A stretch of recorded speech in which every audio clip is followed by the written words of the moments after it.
Hi, this is Jeannie Ortega with Breathecast, and in studio today I'm joined with the actors of the new PureFlix film, Faith of Our Fathers, Kevin Downs, Cy Robertson.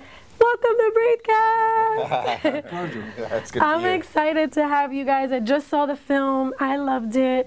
And I want to start, first I want you guys to tell us a little bit about the film, how our audience, let's draw them in, see why they would want to see this film. Well, you're going to want to see the film because Cy Robertson is in it, and he makes his big screen debut, so why not? Why not have some psychology? You just sort of... Not only that, it's a love story, okay? And everybody should love a love story. Oh, that's right. I'm a sucker for a love story.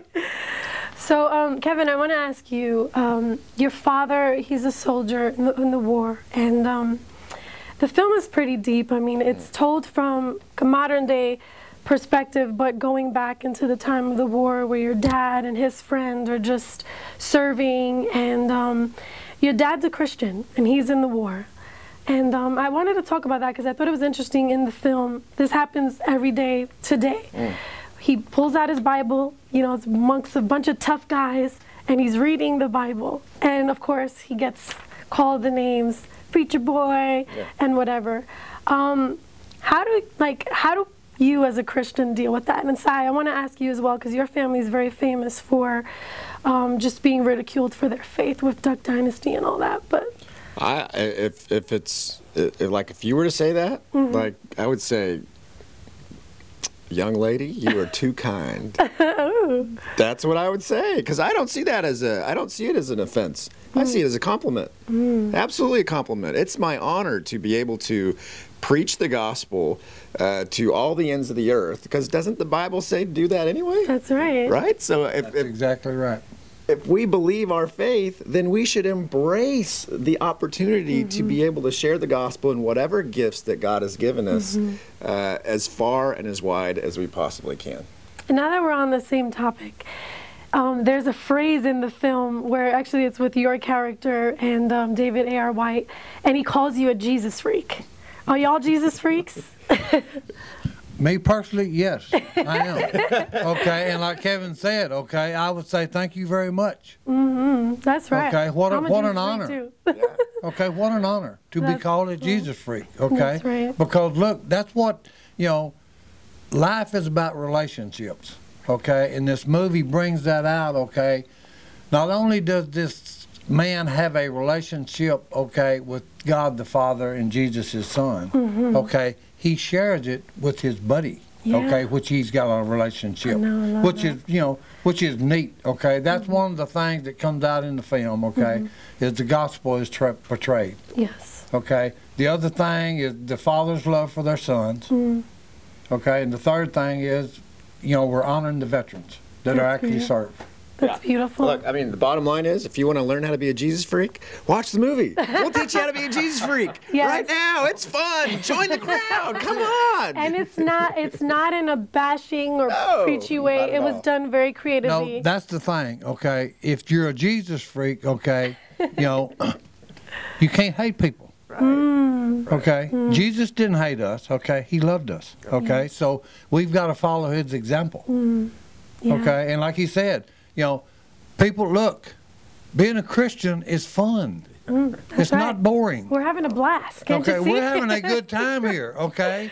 It gives me peace of mind to be a Jesus freak. Amen. Okay, because I've got a father that loves me enough that he sent his son who actually died for the stuff that I did wrong. Okay? Look, there ain't no greater love than that. Okay? And I wanted to piggyback on that because in the film, your dad, who's in the war, he's in a dark place. It's like there's war, and he's fearing for his life, but he finds his peace when he opens up that Bible. And in America right now, the America we once had is no longer what it is, and it's hard to find hope in these times. How do you guys? Well, there's a great line in the movie from my dad in the movie where he says, "I'm just trying to find comfort in a place that's not really comfortable." Yeah, and so we portray. Look, we don't portray the sensationalism of the horror or whatnot. It's a very intimate place that we portray these characters, the setting to be in. Yeah. Just like, you know, some of the walks of life that we go down. You don't have to be in a physical war or in a jungle to be able to have some of the same conversations that these soldiers would have or did have. Yeah. You know, as Cy could talk about. Well, here's the thing. People ask me, said, what is the one thing that you actually learned and took away from Vietnam? I said, what I learned personally from Vietnam is that if you take a person, you know, and put him in a situation where it is a dog-eat-dog world, like that man said in the film, a dark place where there is no comfort, I do find comfort when I open the Bible. Amen. That's what I learned when I went to Vietnam, Wow. I'm put in a evil place, well, guess what? I will turn evil. Wow. Because it's just one of them things about, hey, survival of the fittest. Yeah. If you're put in a situation, whether it's bite or be bitten, you'll bite. You know, and like when he opened the Bible, he found comfort there. Yeah. That's beautiful. That's awesome. Look, it's a great film. Yes, Everyone needs it really to get, is. if your father is still alive, take him to this movie. You and him sit down and enjoy it. Yes. It's a great film. I don't want to talk about In Faith of Our Fathers.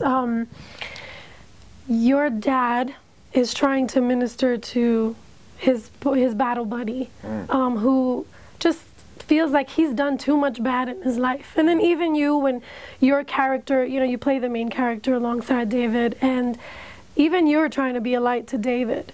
And these are guys who just feel like they've done too much bad to be able to turn to God. Yeah, the thing to understand about the Vietnam War is a lot of these guys were just kids. You know, I mean, they were so young, and so what we wanted to do in the film is to portray it with honesty and sincerity. And the fact that he's like, I'm not going to totally, I'm not there yet. I don't understand that's that. a normal reaction. That's a normal reaction, but then, you know, as their journey progresses, he starts to understand, and he's caused to think about things beyond the here and now.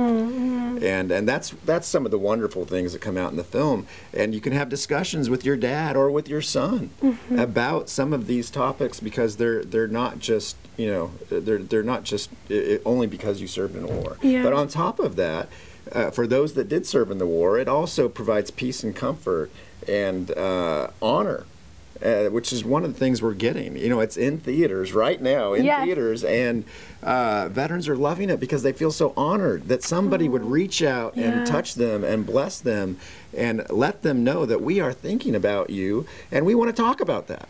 And I loved how Stephen Baldwin's character, you know, he plays the commanding officer when they're out at war, and he sees your dad ministering to, you know, his buddy, and he's just like, what are you trying to do? Are you preparing us for death? And I love, you know, his reaction was, no, like he was just sharing his faith.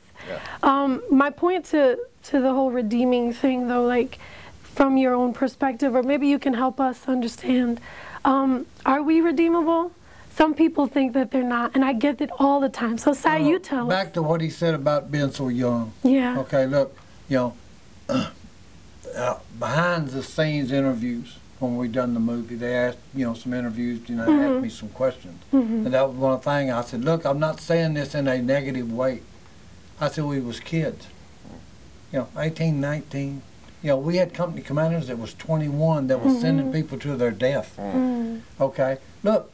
As a sinner, okay, I'm never good enough. I'm never going to be good enough, okay? I've been too bad, okay? That's the neat thing about being a Jesus freak.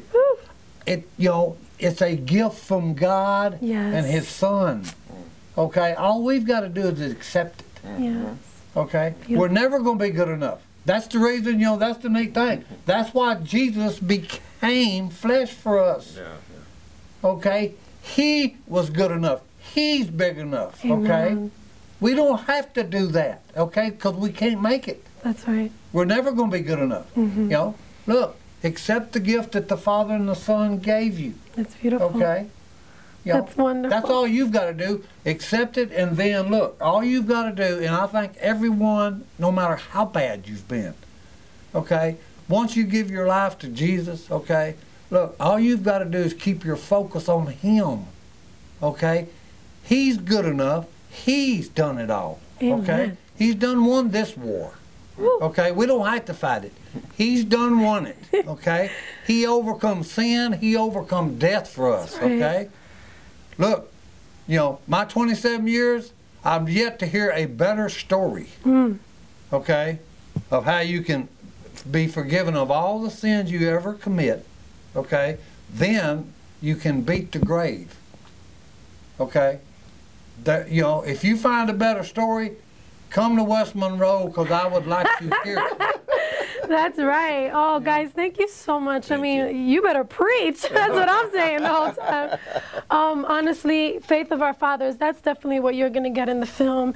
You know, you see a legacy passed on from generations of faith. These men in the war pass it on to their children. And it's a message that I think everyone needs to hear and see. Kevin, Sai, thank you so much for stopping by Breathecast. Make sure you out there see Faith of Our Fathers in theaters now, and just tune in for more information coming up. See ya! Our pleasure.